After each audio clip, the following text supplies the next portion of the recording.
wir haben einen ganz besonderen Gast da aus Amerika, deswegen werde ich gleich die Sprache wechseln auf Englisch, damit Joel mich verstehen kann. Wenn es von Joel manchmal eine Antwort gibt, die man nicht gleich versteht, werden wir das Ganze in ein bisschen ein Gespräch überführen, sodass ich nachfragen kann und hoffentlich für euch alle Punkte gut verständlich rüberkommen. Joel, thank you very much that you are here.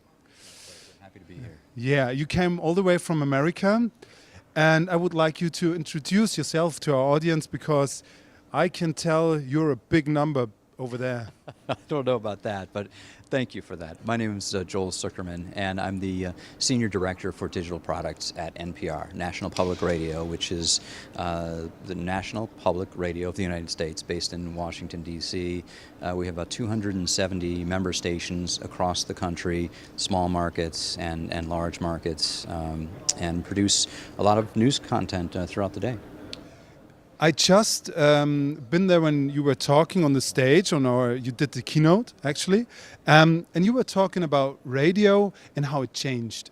And you said something about younger people who experience radio quite differently, like my age or older. What's the difference? So for 45 years, NPR has done a really great job of creating folks who care about the world around them. And oftentimes what has happened is that you've got the kids listening in the back seat as the parents are driving them to school, and they're rolling their eyes, they don't want to hear the news, and they don't care about it at that age. But a funny thing happens, they start to get a little bit older, they go to university, and they get out into the world, and all of a sudden start to care about the world around them, and become news consumers themselves as they advance in their career and their life cycles. So that is in danger as we see people consume news and information differently, that pattern. And so we may need to make sure that we are positioning ourselves in a way that younger folks will still continue to either listen when they're younger or listen when they're more apt to be interested in the world around them. Because if you ask somebody under the age of 35, do you own a radio? And you'll get a quizzical look, and they'll probably pull out their smartphone and say, "Well, is this what you mean?" Yeah. And I think that's great. I think the ways to get in touch with people and to be able to connect with folks around things that help them be curious about the world in a truly respectful way, I think is perfect for NPR. So yeah, I think so too. And through the devices, the smartphone especially, you have the opportunity, as you did very famously 4 years ago, to create apps. And when you distribute your program through an app, you can collect data. That's right. Your talk was a lot about data, and you told us a little bit what you can do with it. So I got the notion from the audience that we in Germany, of course it's a little bit of a cliche, but we are sometimes frightened when people collecting data from us. Yeah. But what can data do for radio? So I think the way that we try to think about it is that personal data is a real trust. It is the idea that folks have a trust in NPR, and we are going to respect your data. But what we're trying to do is build better programming for the audience, make sure that people are getting the content that they're interested in a way that reaches them.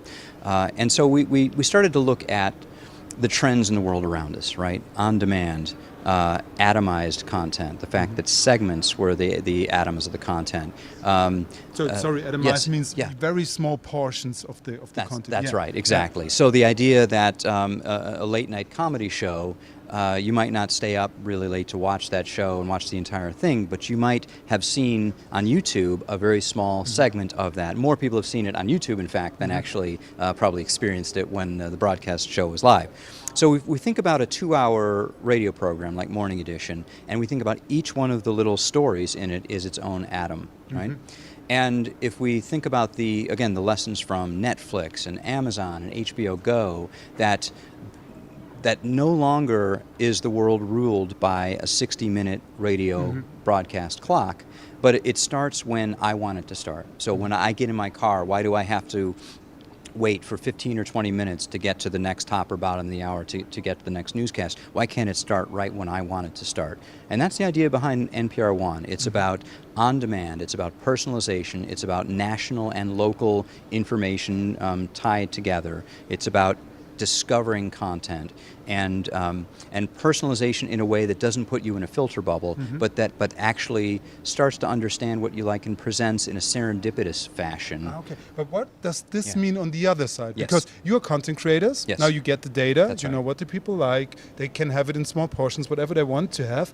But you get data. You know when they turn in, how long they're listening. That's right. What are you doing with that kind of data? So the NPR One data is transactional, right? So it's what did you listen to, how long did you listen to it for, what device were you listening to it on, and did you listen all the way through? What percentage of the thing did you listen to? So it's very transactional data. But by pulling that together, aggregating it, it paints a picture of that specific story or podcast.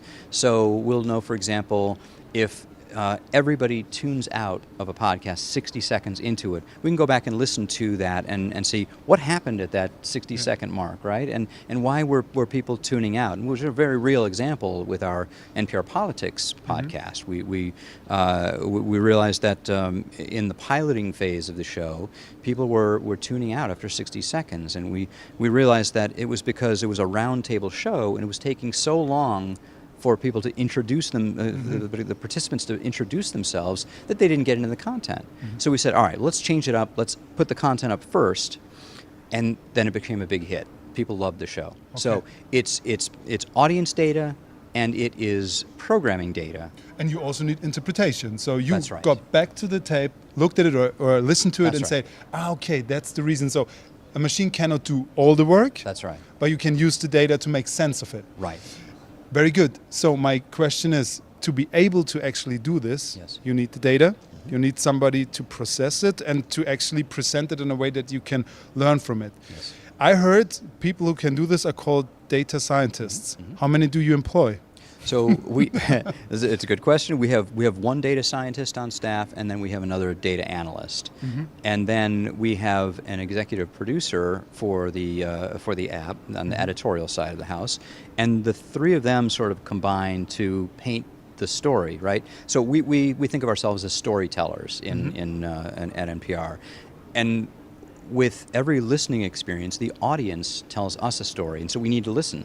So we need to plot out what happened, and then we need somebody to analyze it and marry that with the content itself. And so that team really thinks about that. And then they go back and then they meet with some of the other editorial staff, whether it was a show producer who produced a podcast or somebody else on staff, so that they can start to dive into this is what happened, and not necessarily say, and therefore you need to change everything that you're doing for the radio, for the podcast, right. But it's information, and information allows them to make choices in certain ways. That sounds very interesting, and I would think that private stations, local stations, who are coming to the Lokalrundfunktage would like to do that as well. Now, but I see there's a high barrier to get there. What would you say? What is your advice for a small local station to get into this data business to enhance the content?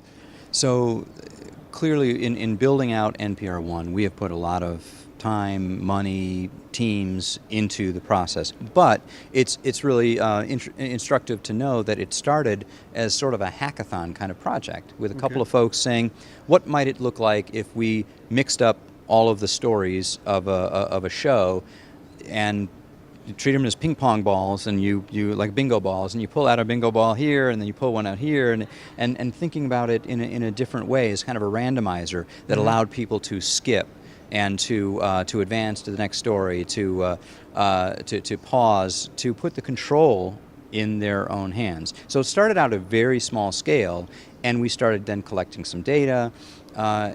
Eventually we're at a point. So I'm getting, you would say, because a hackathon, maybe not everybody knows what that is. That is, you meet for 2 days, work very intensely on ideas. You just think of them, do brainstorming, and then really try in 2 days to work out a concept from this idea that actually can be a product. And this is how NPR One started? That's right. It started out as a prototype.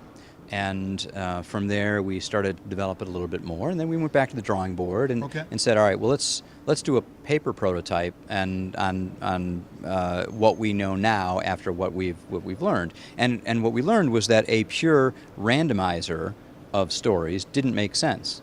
It was kind of fun and kind of a novelty, but it wasn't the experience that people were looking for. People were looking for, well, ultimately the recipe that we found for success is a combination of human curation and algorithms. That's the secret sauce for us. I mean, we've thought of radio for 40 years as human algorithms, right? It's producers making choices in every hour. And so by mixing the two together, we found it to be a good recipe. So maybe a small station can participate in hacks or really try to think in small groups, like to new ideas.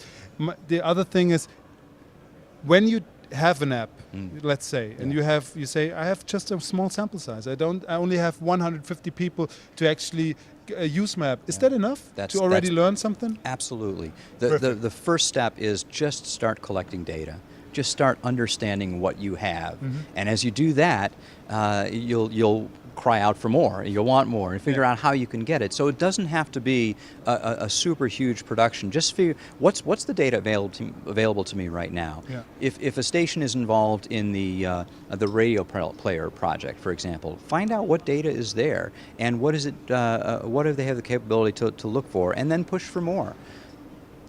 So I have, for the last question, I have a big one, and maybe you can be briefly about it, but really scare out of all of us.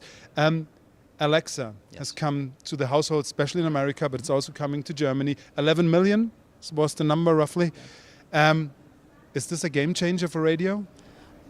It has potential to be a game changer for a lot of different media companies, different medium.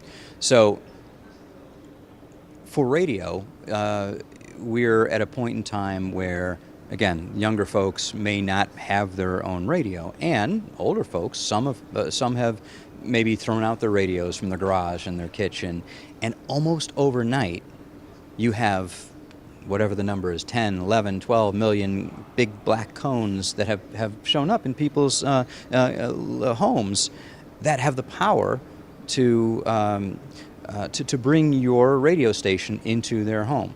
And so, like every new medium, television, when it was introduced, it was basically radio on TV, right? Until they started figuring out what television was really good at. And I think the same thing will happen here. I mean, there's certainly you can play your terrestrial broadcast linear stream through these things and make sure that people know how to find you and that that you're discoverable on Alexa. But I think it's a huge opportunity with Google Home and Alexa and Apple's HomePod to be able to not just do your linear stream, but to think about what an audio experience that marries your great content with the artificial intelligence in conversational actions and what that will allow us to do in the future. And whether it looks like a cone in the future or a hockey puck or it's invisible, the point is that we're going to be more and more used to these kinds of interactive experiences with only our voices and finding the things that we're looking for, answering the questions that we have, or being entertained. So I think it's a very important step in time. Thank you so much for your time that you've been here. We will see a little bit of you later. Everybody who is actually at the Lokalrundfunktage can talk to Joel. He's happy to answer all your questions, I'm sure. Und ich gehe wieder zurück ins Deutsche. Danke, dass ihr zugeschaut habt. Heute geht es natürlich noch weiter. Wir haben noch weitere großartige Gäste hier. Wer noch Fragen hat, die ihm jetzt wirklich unter den Nägeln gebrannt haben, die aufgekommen sind und die nicht beantwortet wurden von uns hier, gerne in den Kommentaren drunter schreiben. Wir versuchen, die zu beantworten. Und damit sage ich auf Wiedersehen.